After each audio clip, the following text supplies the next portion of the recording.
Selamat pagi anak-anak, salam berjumpa lagi untuk kalian yang berada di tempat PKL. Untuk pertemuan ini, Bu Kris mau lanjutkan untuk pertemuan bab baru. Kalau kemarin itu persamaan lingkaran, ada sekitar beberapa anak yang belum sampai tuntas. Nanti Bu Kris akan susulkan untuk persamaan lingkaran. Tetapi Bu Kris untuk pertemuan hari ini mau lanjut ke materi yang baru, yaitu tentang logika matematika. Nanti jangan lupa ya, catat catatan yang ada di atas atau di bawah, saya nanti yang ada di atas. Karena itu materi yang harus kamu lakukan. Nah, di materi pembelajaran kali ini anak-anak, Bu Kris mau bicara soal logika matematika.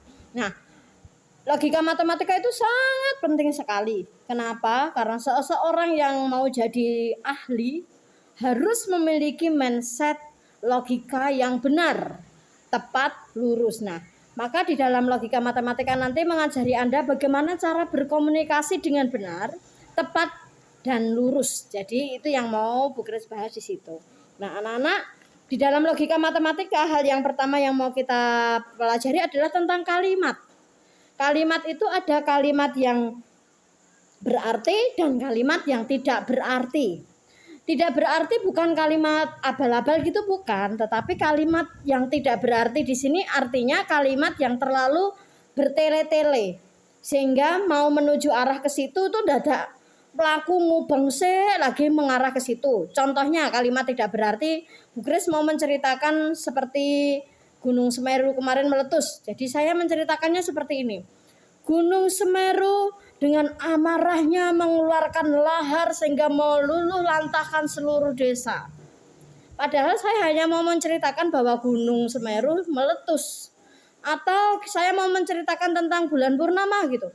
Hari ini bulan purnama tersenyum ceria. Nah, itu kan sebenarnya kalimat mau ada punya tujuan, cuma terlalu bertele-tele seperti itu. Itu yang disebut dengan kalimat tidak berarti.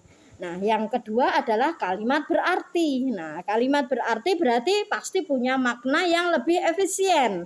Maka kalimat berarti nanti dibedakan menjadi 3. Yang pertama adalah kalimat non-deklaratif atau bukan pernyataan, kalimat deklaratif atau pernyataan, dan yang berikutnya adalah deklaratif faktual. Jadi ada 3 hal yang harus kamu pelajari di situ, yaitu kalau non-deklaratif itu adalah kalimat pernyataan yang tidak bisa menunjukkan nilai kebenarannya, anak-anak. Jadi kita itu tidak bisa menentukan ini benar atau salah, karena yang disebut dengan kalimat berarti itu harus punya makna yang pasti. Contohnya kalimat kalimat non-deklaratif atau bukan pernyataan itu kalimat tanya. Apakah kamu sudah makan? Kan gitu. Jawabannya kan ada bisa ya atau sudah atau belum kan gitu. Maka untuk menentukan nilai kebenarannya susah. Atau begini, selamat ulang tahun, itu kalimat perintah. Selamat ulang tahun, semoga, bukan kalimat perintah deh ini. Selamat ulang tahun, semoga panjang umur. Itu berarti bukan pernyataan, tapi kalimat perintah, kalimat harapan, semoga. Atau hati-hati di jalan, semoga selamat. Itu termasuk kalimat non-deklaratif. Terus yang berikutnya adalah kalimat deklaratif atau pernyataan. Nah, pernyataan itu apa? Pernyataan itu adalah kalimat yang memiliki nilai kebenaran, benar atau salah, tapi tidak kedua-duanya. Contohnya, Presiden Insinyur Soekarno adalah Bapak Proklamator. Nah, ini termasuk pernyataan. Presiden Insinyur Soekarno adalah Bapak Proklamator. Ini pernyataan yang benar.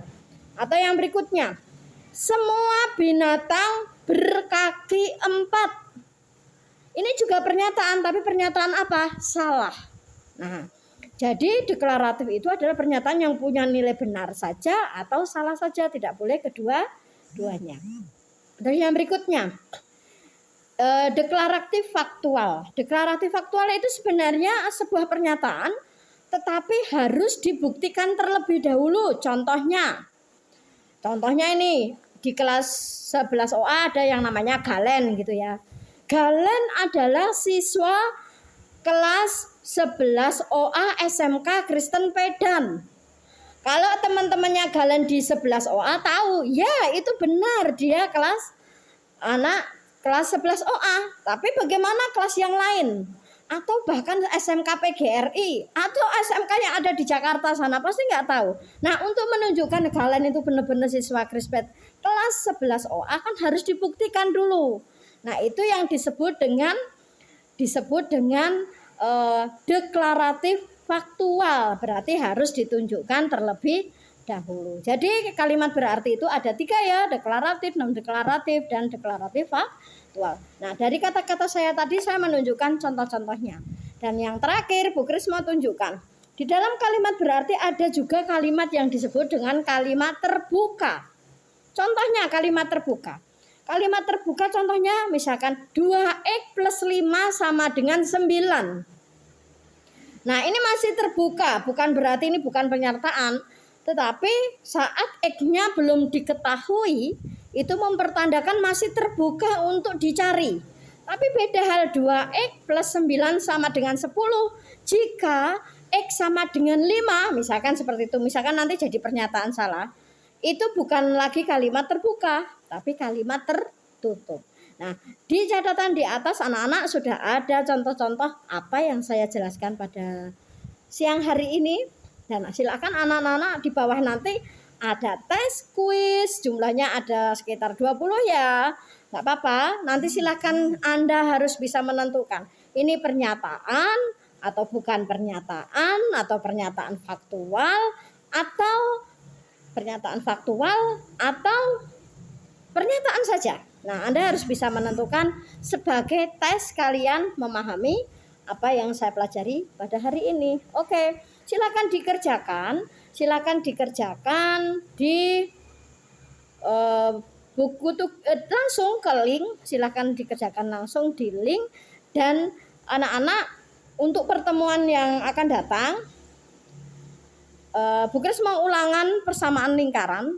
Kalau di sekolah sudah pada ulangan, tetapi kalau anak-anak biarlah kita akan mulai dengan materi dulu. Nah, pertemuan yang akan datang Bu Kris mau adakan ulangan untuk persamaan lingkaran.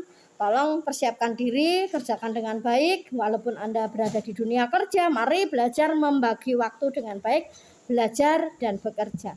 Saya percaya pembelajaran ini sangat penting sekali buat Anda untuk terus menjadi siswa yang berkualitas. Sampai di situ anak-anak pembelajaran tentang logika. Pertemuan yang akan datang Bu Kris akan lanjutkan materi tentang masih logika. Kita masih menggunakan modul yang lama.